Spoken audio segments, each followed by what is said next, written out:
ce n'est pas une historienne que les organisateurs ont sollicité pour cette première séance, bien que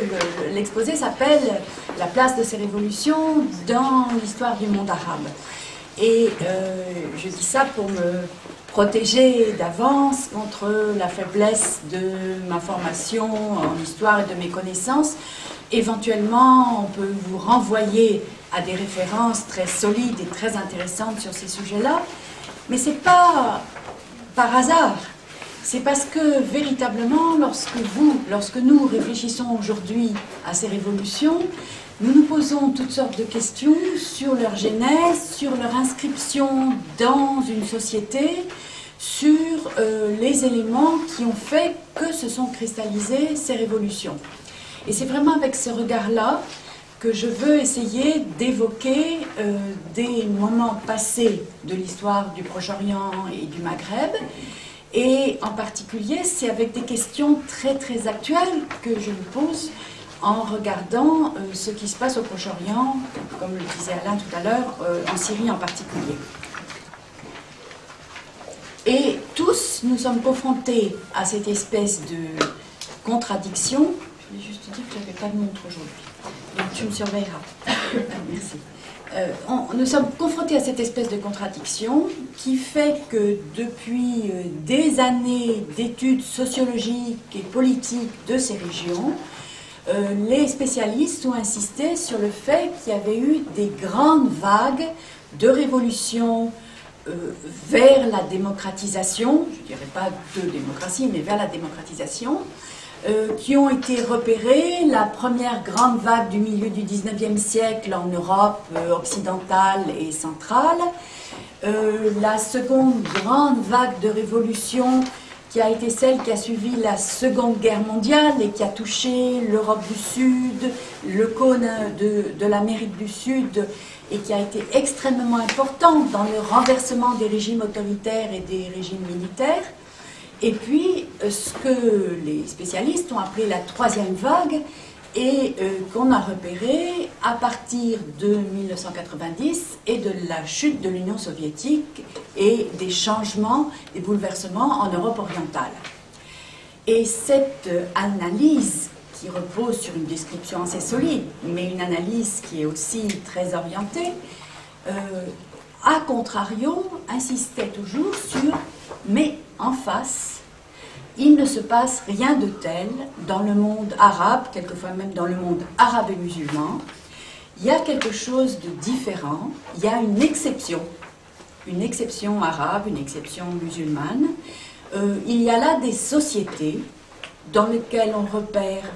beaucoup d'autoritarisme, pas seulement dans le gouvernement, mais aussi dans la société, et au fond, très peu d'aspiration à la liberté. Alors vous connaissez tous ces clichés avec lesquels ont été encadrés la vision de la Méditerranée du Sud, de l'Europe orientale. Voilà quelqu'un qui était déjà là la dernière fois. Je vous reconnais, lui. J'en ai reconnu d'autres qui n'ont pas osé dire. Bon, et cette construction intellectuelle, ces clichés, ils reposaient sur trois éléments sur lesquels il faut nous interroger très solidement aujourd'hui. Avec cette idée qu'il y a une exception, en particulier arabe et musulmane peut-être, en matière de culture, en matière de religion et en matière d'économie. Des éléments qu'il faut démonter. Alors en matière de culture, pour synthétiser un peu, ces clichés reposaient sur l'idée que les sociétés moyennes, proche-orientales, je généralise un peu, du monde arabe et musulman, étaient marquées par, je vais dire deux gros mots de politologie, par le patriarcat et par le patrimonialisme. En d'autres termes, le patriarcat, c'est un système de relations sociales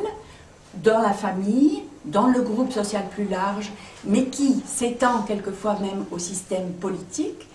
dans lequel les hommes ont autorité sur les femmes, les aînés sur les cadets, et qu'il y a donc une hiérarchie sociale de toutes les consciences, de toutes les décisions et de tous les rapports de pouvoir installés, au nom du père, du patriarcat. Et à ce patriarcat prétendument s'articulerait du patrimonialisme qui serait hérité d'une structure des empires, et en particulier de l'Empire ottoman, qui s'est étendu du frontière du Maroc aux frontières de la péninsule arabique et jusqu'au nord, aux frontières du Maghreb, et jusqu'au nord de l'Europe. Cet Empire ottoman fonctionnait avec une confusion entre le bien public, les propriétés, les terres, les richesses collectives, et le bien du souverain, le bien propre du souverain. Et ce patrimonialisme est hérité par les dirigeants arabes et quelquefois de pays musulmans depuis, dans le sens qu'il n'y a pas une distinction qui est opérée entre leur bien personnel, leur intérêt personnel, et le bien de la nation, le développement du pays tout entier. Or, ces premiers éléments de caractéristiques culturelles, avec un peu d'acuité, on peut les repérer dans un très grand nombre de sociétés, dans toute leur diversité, à commencer, pour balayer devant notre porte, dans beaucoup de systèmes politiques européens, nord-américains, etc. À la fois ces hiérarchies et ces confusions. Mais il y avait cette idée qui avait été répercutée avec cette très belle formule du politologue marocain Abdallah Laoui, cette formule que le souverain possédant tout peut aussi exiger la soumission de tous, avec cette idée de hiérarchie et de possession. À ça s'articule, dans la vue des orientalistes et de cette vue très culturaliste, l'idée que dans ces régions, l'islam, qui est la religion du plus grand nombre, est une religion de la contrainte et non pas une religion de la liberté, une religion de la soumission à Dieu et non pas une religion du libre arbitre, de la décision, etc.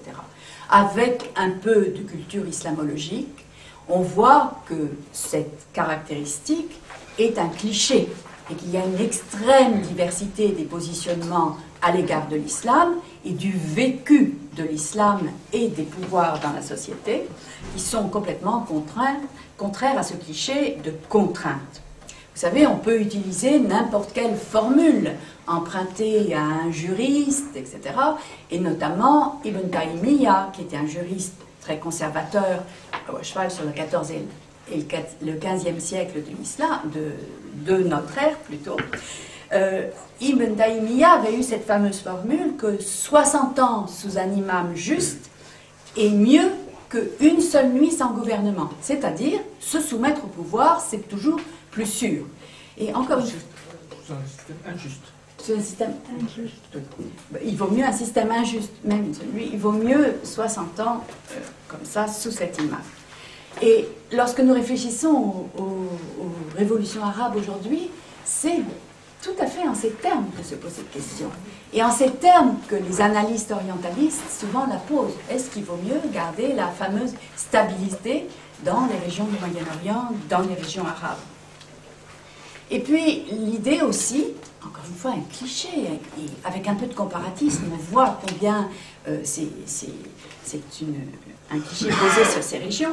l'idée que dès qu'il y aura un mouvement populaire, il ne peut que être capté par les intégristes, qu'il y a une confusion continuelle entre les valeurs et les aspirations religieuses et les valeurs et les aspirations politiques, que l'alternative dans ces régions, ça n'est pas la révolution et le changement, c'est l'émeute, c'est la révolte populaire qui est destinée à être matée par un pouvoir fort. Et donc qu'on ne peut pas voir ce que nous pourrions appeler dans les systèmes politiques une contestation relative, c'est-à-dire une demande de réforme, une demande de limite, une demande d'équilibre des pouvoirs. Non, ça serait du tout ou du rien. Alors là, encore une fois, balayer devant la porte et regarder ce qu'il en a été du rapport entre le christianisme, et en particulier le catholicisme, et les pouvoirs politiques au cours des siècles passés, et jusque des décennies très récentes dans nos pays du sud de l'Europe. Donc, cliché, recliché, auquel s'est ajouté dans la période plus récente, après les indépendances arabes, l'outil de l'analyse économique, encore une fois pour invoquer une particularité de ces régions, en insistant sur le fait que plutôt que des pays de production, les États auxquels nous avons affaire sont des outils des pays où l'économie est une économie de redistribution, puisque le cœur des richesses est une richesse minière, en particulier pétrolière très souvent,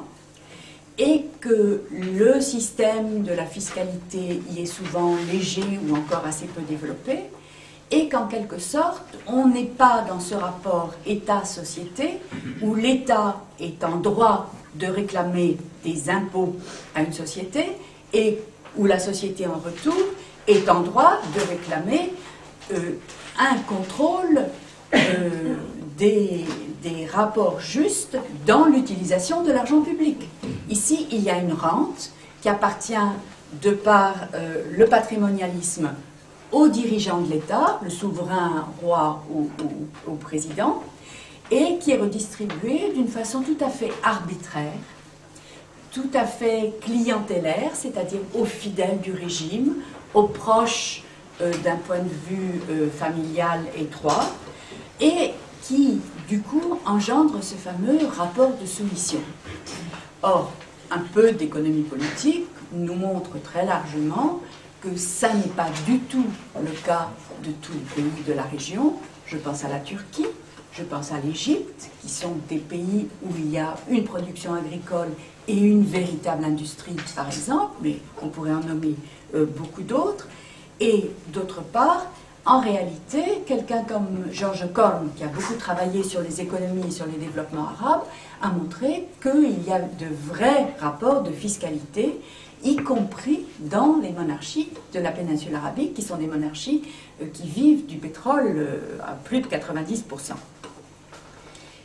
Ces clichés-là, c'est important de les replacer dans une histoire récente, parce que la conclusion très rapide qui était tenue, c'était, alors là, il n'y a donc pas eu de modernisation politique dans le sens de véritable mouvement social et populaire pour réclamer des réformes, des changements dans ces différents pays. Et là, on fait l'impasse, et l'histoire est très très importante, on fait l'impasse sur le fait que dans tout l'Orient arabe en particulier, et au Maghreb aussi, il y a eu des séries de révoltes populaires, urbaines ou agraires, dès le tout début du XIXe siècle, avec la conquête de Bonaparte par exemple en Égypte, qu'il y a eu des révoltes et des soulèvements très importants en Égypte par exemple à la fin du XIXe, au début du XXe siècle. On fait l'impasse, par exemple, sur quelque chose qui a été fondateur dans la création de l'État syrien, qui a été la très grande révolte de 1925-1927, qui a fait la jonction entre une révolte tout à fait régionale des Druzes du sud du pays, donc on pourrait dire, ah, c'est une communauté comme ça qui se révolte, mais la révolte a fait la jonction avec le petit peuple de la capitale de Damas, qui se révoltaient pour des raisons socio-économiques importantes, et avec des élites intellectuelles et politiques qui réclamaient l'indépendance du pays. Il y avait donc déjà une cristallisation, là, des mouvements, des demandes populaires. On pourrait en nommer un très très grand nombre. Ceux qui ont été attentifs à la destruction de l'Irak ces dernières années peuvent inscrire cette destruction dans l'histoire terrible de la conquête britannique de l'Irak, et en particulier de la façon dont les Britanniques ont maté une révolte irakienne de 1920-1921, qui était une révolte nationale, qui réclamait une véritable libération, une prise en main, je vais revenir, des institutions du pays, et une véritable autonomie par rapport au mandat qui était en train d'être instauré dans ces années. Or, les Britanniques, en 1920, ont été les premiers dans cette région à utiliser l'aviation pour écraser la révolte irakienne de 20 et 21. Mais on peut penser au au soulèvement du Rif en 25. Et puis, puisque nous inscrivons ça dans l'histoire, rappelez-vous que l'histoire de la Palestine a connu ce moment fondateur pour le mouvement palestinien des années 30, où les Palestiniens ont pris conscience du fait qu'avec l'occupation britannique, le mandat britannique qui avait été instauré dès le début des années 20 sur le pays, en même temps, il y avait une oppression sociale et économique et une différenciation entre la classe ouvrière juive et la classe ouvrière arabe, musulmane et chrétienne, qui a fait qu'en 35, 36, 37, il y a une véritable révolte qui conjuguait, je vais avoir l'occasion d'y revenir, une conscience nationale palestinienne naissante et une conscience, peut-être on pourrait dire de classe, c'est-à-dire de rapport d'oppression par rapport à un système colonisateur, un système prédateur de terre, etc. Là, il y a toutes sortes de fondements de mémoire historique qui ont construit pour les Arabes de la région, et plus largement pour les musulmans, une mémoire collective. Il y a dans les révolutions arabes diverses aujourd'hui des références très claires à ces moments fondateurs. Le vendredi d'hier en Syrie, chaque vendredi est dédié à une cause spéciale de la part des manifestants. Le vendredi d'hier s'appelait celui de Sulayman al-Ali. Et qui était Sulayman al-Ali? C'était un alawite, comme la communauté qui domine le pouvoir en Syrie aujourd'hui, qui, au début des années 20, s'est opposé à la domination du mandat français et s'est opposé à la division de la Syrie en petits territoires communautaires au nom d'un nationalisme qu'il voulait développer. Il y a donc des références mémorielles très importantes. Il y a ce que nous pouvons appeler un champ d'expérience. On a testé le contrôle par les puissances étrangères occidentales. On a testé des mobilisations sociales. On a commencé à avoir des expériences syndicales, mobilisatrices, avec des mots d'ordre, avec des projets, dès la fin du XIXe siècle, le début du XXe siècle. Et pour nous, observateurs, qui essayons de réfléchir, il nous faut reconnaître la généalogie de l'histoire de ces développements d'aujourd'hui, et elle nous aide à repérer des acteurs, des enjeux, des différentes formations, etc. Alors il y a deux moments très importants et intéressants parce que, au fond, ils ont pris des formes très différentes dans les révoltes et les révolutions arabes, sur lesquels je crois qu'il est intéressant de s'arrêter. Je vais essayer de ne pas trop prolonger le premier parce que le second est très très important. Le premier, c'est l'époque de la fin de l'Empire ottoman, de l'idée d'émancipation pour les peuples de la région, de l'idée de formation politique autonome et de prise de conscience sociale des identités collectives. Et le second, c'est après la Seconde Guerre mondiale, le tournant des années 50, où il y a eu véritablement des projets révolutionnaires, sociaux et politiques dans le monde arabe. Ces deux expériences, elles sont fondatrices de ce qui se passe aujourd'hui. Alors, pour la première époque, le premier type de mobilisation, il s'agit plutôt, à la fin de l'Empire ottoman, d'une prise de conscience qui a été celle du monde urbain, intellectuel, lettré, développé, et à une époque où les mouvements populaires ne pouvaient pas encore être massifs. On a affaire à des pays qui sont encore très très largement ruraux, où le taux d'alphabétisation est très bas, où les secteurs et les structures de mobilisation sont encore à peine dessinées. Donc, il s'agit plutôt d'une prise de conscience et d'une formation de projets politiques, encore une fois, de la part d'élites, de classe moyenne, d'intellectuels, etc., qui se passe dans le cadre d'un projet de réforme ottoman qui courait depuis le premier tiers du XIXe siècle et qui avait été porté par de véritables aspirations au changement. Ce qu'on a appelé dans l'Empire ottoman et dans y compris dans le monde arabe, l'époque des Tanzimat, ce qui veut dire les réformes, les changements administratifs, qui n'étaient pas du tout des changements superficiels et de circonstances. Par exemple, il y a eu un statut de citoyenneté qui a été adopté dans l'Empire ottoman,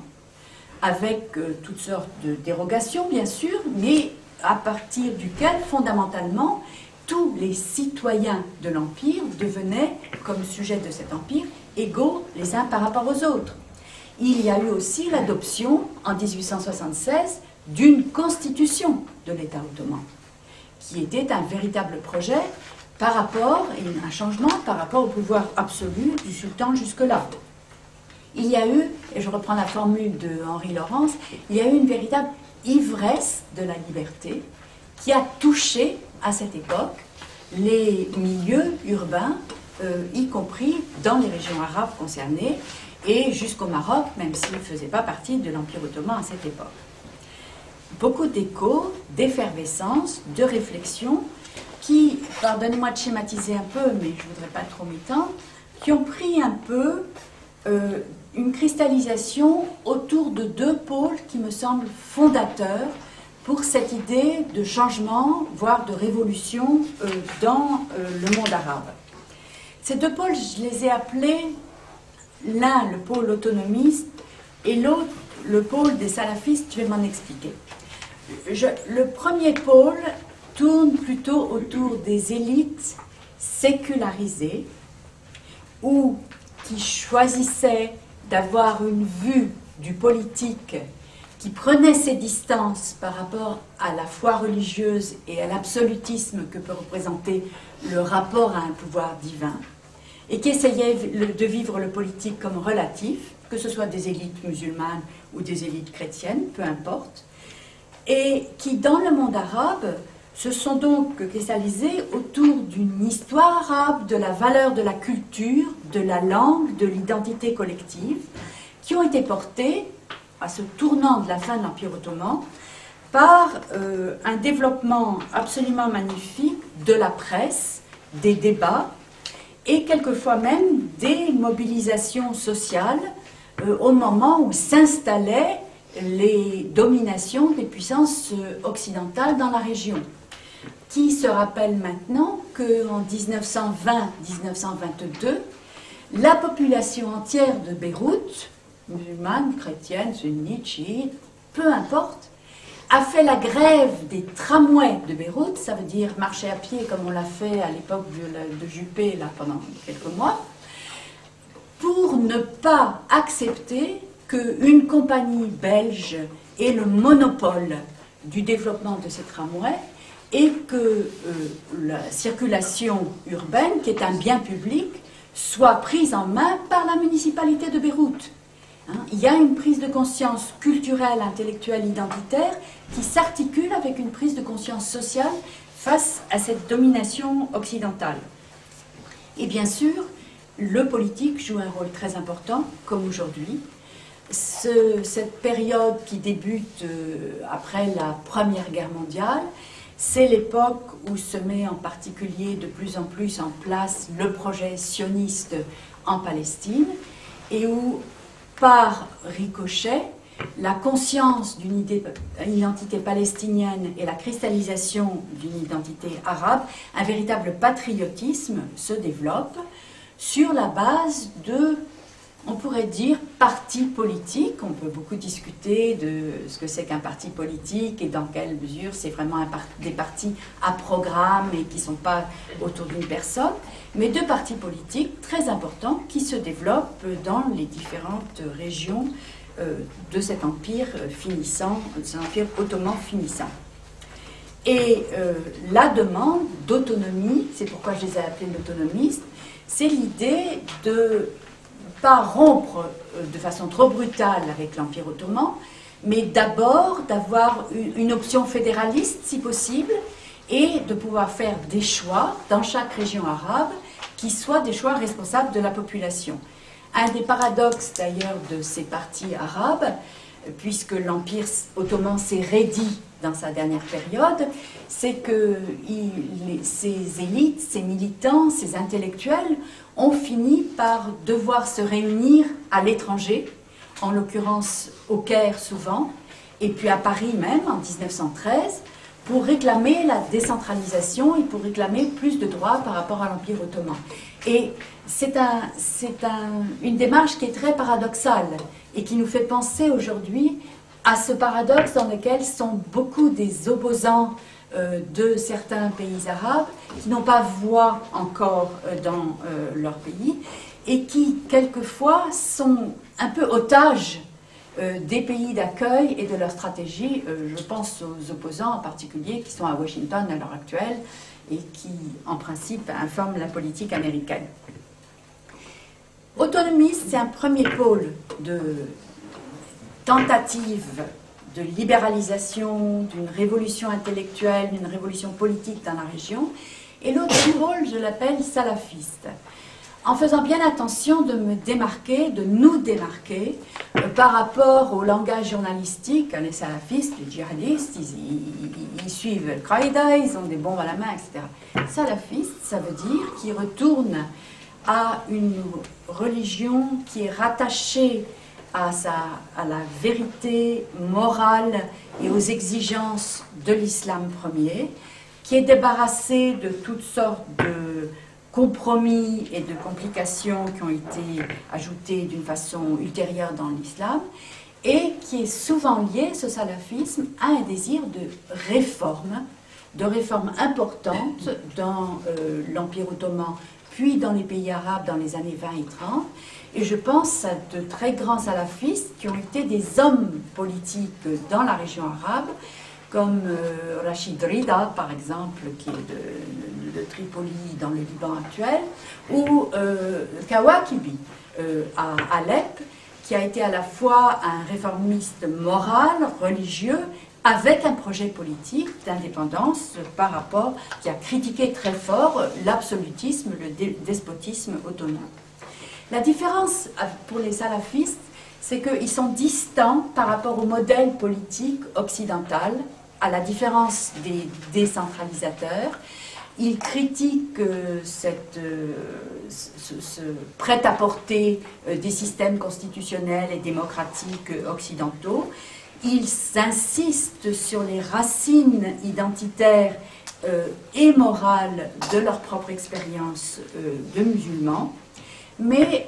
sur d'autres aspects, par exemple sur les aspects de réforme économique, il y a beaucoup de convergences. Ils ne sont pas du tout opposés à l'idée d'un État qui soit interventionniste sur le plan politique. Ce qui les marque aussi, c'est une inquiétude très forte par rapport à la possibilité de division de la société musulmane, du monde social et politique dans des pays qui sont encore très fragiles. Et l'idée du pluralisme politique à l'occidental avec les partis politiques est souvent associée chez eux à l'idée d'une division, d'un conflit qui mènerait à la fitna, ce qui est pour la communauté musulmane une véritable défaite, c'est-à-dire à la guerre civile intérieure, où le pluralisme mène non pas à la richesse et à l'équilibre, mais mène à la guerre de tous contre tous. Et c'est dans ce nom-là qu'ils sont extrêmement réticents et critiques à l'égard de la division politique. Et ce débat-là, il fait encore écho aujourd'hui, ou après les révolutions, par exemple, tunisiennes, la richesse du pluralisme politique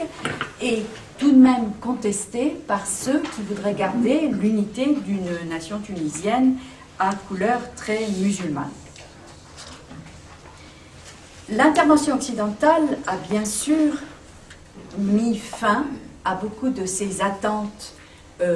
à la fin de l'Empire ottoman, dans la mesure où la division imposée entre des États ou même des micro-États, dans certains cas, par les mandataires, en particulier britanniques, français et italiens, le tracé des frontières, l'instauration de protectorats, comme au Maroc,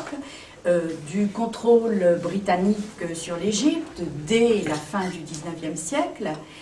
et en même temps le développement de l'entité sioniste au cœur de cet Orient arabe a véritablement divisé les projets politiques. Et là, il y a une intentionnalité très forte des mandataires et des puissances occidentales qui se sont appuyés sur des divisions confessionnelles, c'est-à-dire plus que des divisions entre religions, mais même entre micro-groupes confessionnels dans les religions, et sur des divisions ethniques, c'est-à-dire sur des appartenances culturelles et linguistiques différentes, pour proposer, à la façon du clientélisme, une relation directe de chacun de ces groupes avec la puissance occupante, plutôt que de favoriser une naissance, un contrôle par des groupes citoyens qui soient solidaires.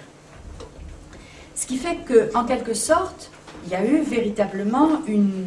défaite de ces pouvoirs révolutionnaires, de ces forces révolutionnaires dans la région,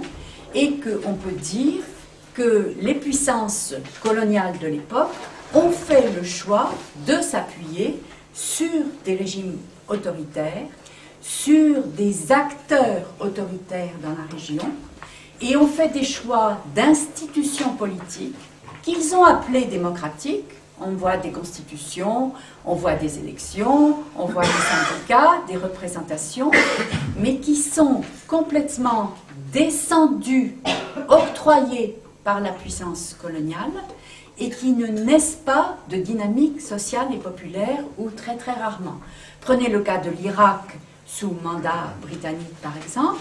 on voit que les Britanniques importent un souverain qui n'est pas originaire de ce qu'est l'État irakien dans ses frontières de l'époque, mais qui vient de la péninsule arabique, hein, c'est un hachémite, que les Britanniques imposent avec ce nouveau souverain qu'ils ont importé un traité d'accord entre Londres et Bagdad, et après cela, ils vont octroyer une constitution. Ce qui veut dire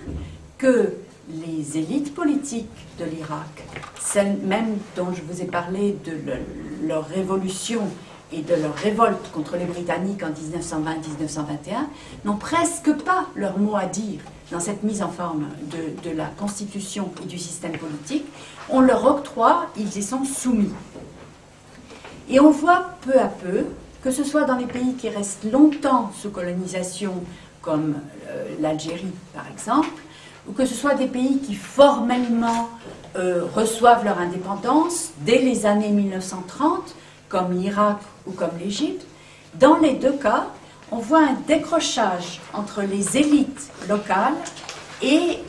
le mouvement politique et social dans le pays. Les élites locales deviennent en quelque sorte les otages des puissances coloniales et la plupart du temps sont sélectionnés des grands propriétaires terriens qui deviennent les professionnels de la politique, qui sont ministres, qui sont députés, ils sont premiers ministres, et qui sont prêts pour garder leur statut à toutes sortes de compromis avec ces puissances étrangères, qui, au cours de cette période, se sont largement enrichis en exploitant le monde paysan à la faveur de systèmes de cadastre nouveaux qui leur ont permis d'agrandir leur propriété, et qui s'est creusé un véritable fossé entre ces dites élites soumises au pouvoir colonial et le reste de la société. D'où, dès les années 1930, l'idée d'un passage à des mobilisations sociales et politiques qui se passent hors du système parlementaire, hors du système institutionnel officiel. La politique redevient une pratique collective, une pratique qui part d'en bas et dont on voit toutes sortes de mouvements à travers des mobilisations, encore une fois, syndicales, à travers des révoltes rurales,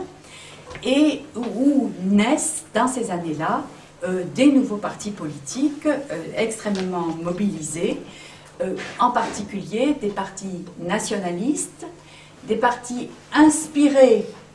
du fascisme européen et qui sont, eux, extrêmement militarisés, et puis surtout des partis de gauche et en particulier la montée en force des partis communistes dans des pays comme l'Irak, le Soudan, l'Égypte, où il y a une espèce de conjonction qui se fait entre la lutte nationale, la revendication de l'identité nationale et les luttes sociales, les luttes de classe. Dans un pays comme l'Irak, où le Parti communiste a été en quelque sorte officialisé en 1934, il est aussi un parti extrêmement puissant, dont les bases sont à la fois des bases de prise de conscience nationale face à la puissance britannique et face à la monarchie, puisque ce Parti communiste irakien compte un très fort pourcentage de Kurdes, mais parmi les Arabes, on compte aussi une forte population chiite des milieux ruraux du Sud, donc une grande variété des classes les plus défavorisées du pays, et en même temps une puissance de ce parti qui repose, revoyons l'économie pétrolière, sur le développement d'une classe ouvrière moderne, particulièrement liée à cette économie pétrolière. Et c'est bien en prenant conscience de l'importance et de la mobilisation de ces partis et de ces forces populaires extra-parlementaires qui sont accompagnées par une véritable réflexion politique et idéologique de la part d'intellectuels, de la part de créateurs, de la part d'artistes aussi. Quand on voit l'Égypte des années 20 et l'Égypte des années 40, il y a un bourgeonnement de créativité, de réflexion, de développement des élites qui montre toute la richesse de cette articulation entre le mouvement social et le mouvement national, politique, identitaire. C'est en réaction à ça, bien évidemment, qu'il va y avoir une répression très forte avec l'aide et avec les conseils des puissances tutélaires, même dans les pays qui sont dits indépendants. Par exemple, pour revenir à l'Irak, en 1948, il y a eu, de la part de la monarchie hachémite, une véritable chasse au Parti communiste, très fort. Parti communiste qui s'est soulevé contre l'existence de bases britanniques dans le pays, qui s'est soulevé avec des mobilisations, des grèves, et la répression très forte a complètement écrasé à cette période la structure du Parti communiste. Des membres du parti ont été pendus publiquement. Il y a eu une chasse à cette véritable puissance sociale qui se développait dans le pays. Et ce qui fait que ces partis, et en particulier les partis de gauche, on pourrait en parler aussi à propos de la Palestine à cette époque, ont été largement affaiblis, ont été mis sous contrôle et dans la période suivante ont été en quelque sorte pris en tenaille entre la question de la création de l'État d'Israël et de sa reconnaissance par l'Union soviétique à l'époque et leur choix révolutionnaire dans le monde arabe. J'ai parlé trop longtemps et je n'aurais pas dû le faire parce que le moment quand même très important, c'est justement où, par le poids de changements sociaux, démographiques, socio-démographiques, écologiques qui se développent à partir de la Seconde Guerre mondiale, ce système de répression et de contrôle avec l'aide de puissances occidentales extérieures craque et on va voir apparaître ce grand moment de révolution arabe que sont les années 50. Et là encore, c'est intéressant de comparer avec le contexte d'aujourd'hui de ce développement des années 50. Parce que, d'une part, on voit finir, après la Seconde Guerre mondiale, on voit finir les empires européens dans le monde arabe. Bien sûr, cette fin, elle est très très longue. L'Algérie ne sera indépendante qu'en 1962. Les petits États du Golfe ne le seront, et encore formellement, que dans les années 1970. Mais tout de même, on voit se retirer peu à peu les empires européens dans la région, comparé avec ce qui se passe aujourd'hui peut-être. Et dans ce début des années 50, Eisenhower avait déclaré que les révolutions qui se développaient, qu'on voyait se développer en Égypte, en Syrie, en Irak, etc., auraient des conséquences très importantes et pourraient finir par éliminer l'influence occidentale dans la région. Et en plus, le retrait de ces puissances européennes, elle laisse ouvertes des plaies politiques non réglées, et pire que non réglées, attisées dans la région. Et je pense en particulier au traitement de la question kurde dans 4 des grands États de la région, Turquie, Iran, Irak et Syrie, au traitement évidemment de la question palestinienne à partir du moment où l'État d'Israël a été créé. Voilà les élites politiques de la région qui sont nues, qui sont désarmées, qui sont lâchées par leur protecteur occidental dans certains cas. Je vous ai parlé de changements sociaux et démographiques parce qu'effectivement, on est là maintenant dans une période, fin des années 40, années 50, où il peut y avoir une véritable politique de masse. Entre autres parce que les changements dans l'industrialisation de nombre de ces pays ont été accompagnés par un exode rural important et donc par la possibilité de fortes mobilisations urbaines, de présence dans les quartiers.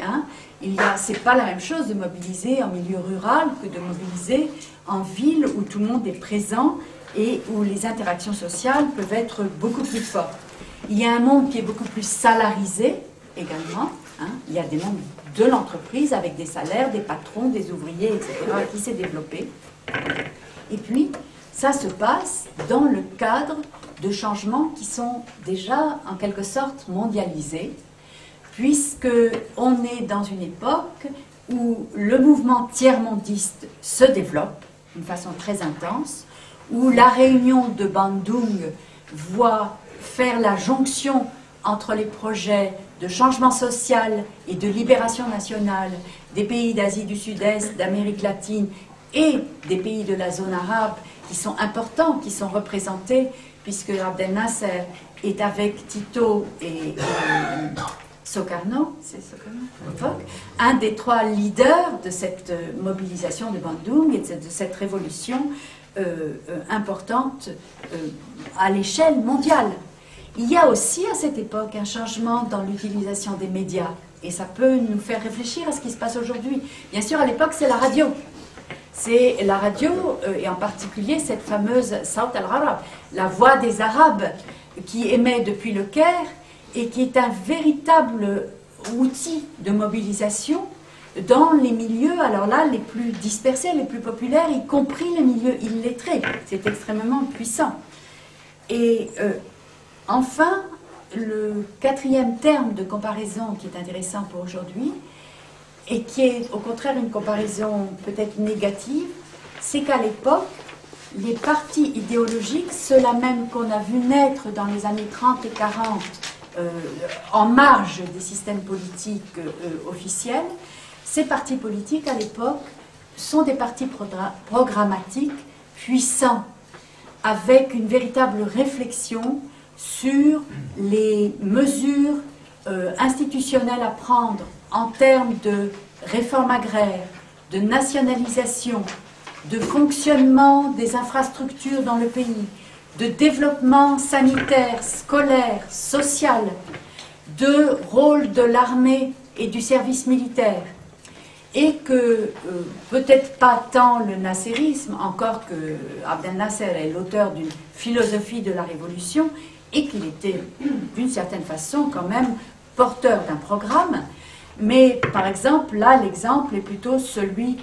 des partis basses, des partis de la Renaissance en Syrie et en Irak, qui sont nés au début, qui ont été formés au début des années 1940, lesquels partis basses ont un véritable projet programmatique de développement pour la Syrie, pour l'Irak, mais pour toutes les régions arabes qui adopteraient le baasisme, y compris jusqu'en Tunisie et au-delà, etc.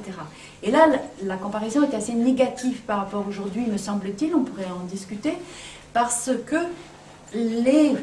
ces partis politiques ont plutôt perdu pied, perdu légitimité, et qu'il me semble que les intellectuels, que ce soit les intellectuels libéraux ou les intellectuels de gauche liés au parti gauchiste ou au parti communiste dans ces différents pays, ont été extrêmement marginalisés,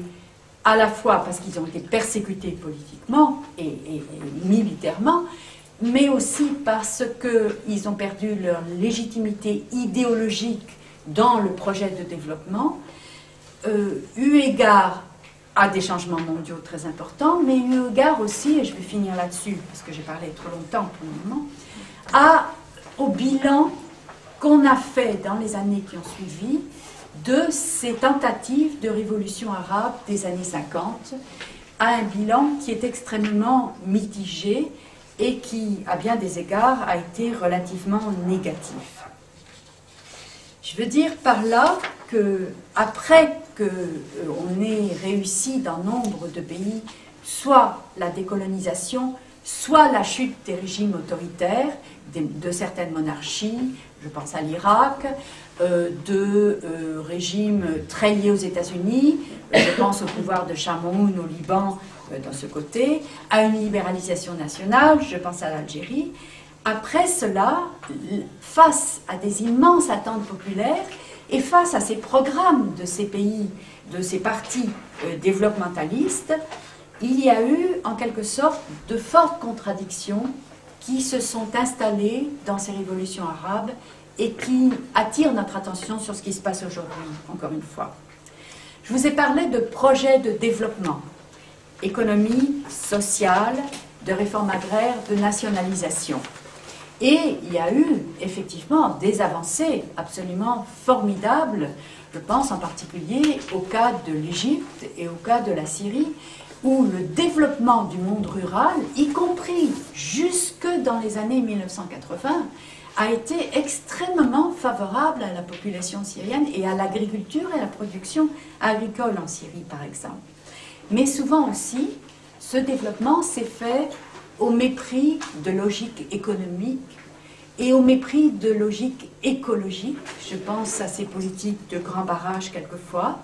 Je pense aux politiques de l'industrie industrialisante qui a été choisie de gros pôles de développement pour l'Algérie, qui a complètement aliéné une partie du monde agricole algérien par rapport à ce développement très centralisé. Je pense aussi aux limites de ce qu'a été l'État social dans ces pays où le choix de la révolution a été fait. L'État social, c'est l'État de tous, c'est une véritable politique populiste dans le sens le plus positif qui soit. Or, cet État social a souvent tourné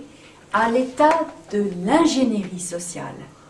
C'est-à-dire que l'État a choisi de prendre en main, de contrôler, de patronner la société tout entière et de reproduire le rapport autoritaire et clientélaire que les régimes précédents avaient à l'égard de cette société. C'est plus facile de tenir en main et d'essayer de réguler toute une société, c'est plus facile à court terme au moins, que de laisser monter de la société les aspirations, les décisions et de confier une certaine autonomie politique. Et donc la société, dans nombre de ces pays, a été écrasée notamment par un contrôle policier qui est devenu de plus en plus important et de plus en plus oppressif par cet État qui se voulait un État d'ingénierie sociale et qui a dérivé vers l'État ce que nous appelons des mukhabarat, c'est-à-dire du contrôle par les partis qui deviennent aussi des instruments de la police et au service d'un pouvoir de plus en plus restreint à une petite couche dominante. Ces États, ils se voulaient aussi des États souverains, c'est-à-dire complètement libéré du colonialisme, libéré idéologiquement, libéré culturellement, libéré militairement, les bases militaires, etc. Or, bien souvent, c'est un État qui, du coup, s'est militarisé. Pour devenir un État fort, il y a eu souvent une confusion avec l'idée que l'importance, la centralité, la domination des militaires était la solution. Or, on a vu,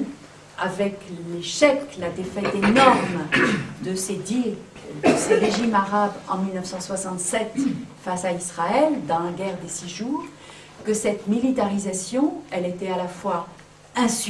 très coûteuse et finalement insuffisante, puisque la défaite militaire arabe a été radicale, et que du coup, ces forces militaires tournaient beaucoup plus contre la société à l'intérieur de ces pays que pour un véritable projet efficace de libération militaire, même si, relativement, la seconde guerre israélo-arabe, ou plutôt la troisième, celle de 1973,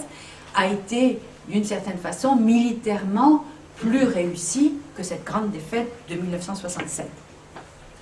Enfin, quatrième point à comparer aujourd'hui, et pour comprendre à la fois la qualité mais aussi les défauts de ces révolutions arabes des années 50, c'est cet État qui se voulait populiste, qui se voulait l'État de tous les citoyens, a très vite tourné à l'état de l'unanimisme autour du parti unique où il n'y avait que 2 choix alternatifs, être à l'intérieur et reproduire cette idée qu'il doit y avoir un consensus de tous autour de ces dirigeants et que la fitna n'est pas possible. Et l'autre choix, c'est le choix d'être dehors et donc de devenir un ennemi de la société, un ennemi du collectif, quelqu'un qui est compromis avec les régimes de l'extérieur, etc. Et donc cet État, finalement, c'est un État autoritaire qui a véritablement matraqué idéologiquement et physiquement sa société, et qui a tourné à des régimes que nous appelons sultanisme, c'est-à-dire celui où, au nom du bien de tous, le souverain a toute liberté d'utiliser la force armée pour garder le contrôle de son pouvoir. Ces régimes ont dérivé, je le disais, au cours des années 70, 80, mais pour faire le lien et m'arrêter, on pourrait tenir des séances entières pour reprendre et se remémorer combien dans les années 80 et 90, les révoltes, les mobilisations ponctuelles dans les milieux agraires, dans les milieux urbains, dans les groupes sociaux, étudiants, femmes, chômeurs, etc., ont été présents dans tous les pays de la région arabe et marquaient un véritable bouillonnement de la société face à cette dépossession de cette révolution que la société avait tellement attendue depuis les années 50 et 60. C'est un balayage un peu rapide, pardonnez-moi, mais je crois que vous aurez beaucoup de choses à dire.